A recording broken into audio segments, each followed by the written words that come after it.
আরে ধুর, আমি তো এই কলিজাগুলোকে ফেলেই দিব। আরে আন্টি, তুমি এই কলিজাগুলোকে এখানে ফেললে কেন? আরে এগুলো কি খাওয়া যায় নাকি? ফেলবো না তো কি করব?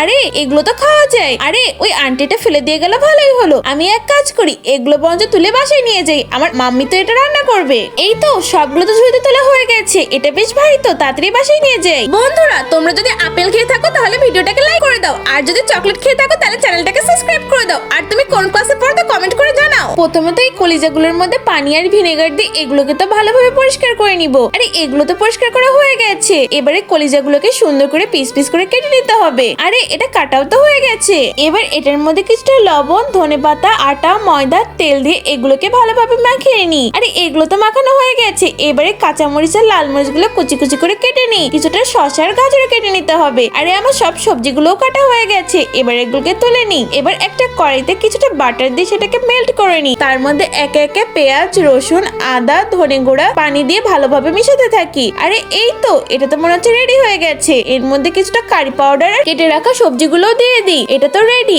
এবার এটাকে তুলে ফেলি। এবার এই ঝোলটার মধ্যে এই কলিজাগুলোকে ছেড়ে দিই। এই তো আমার কলিজা ভুনাটা একদম রেডি।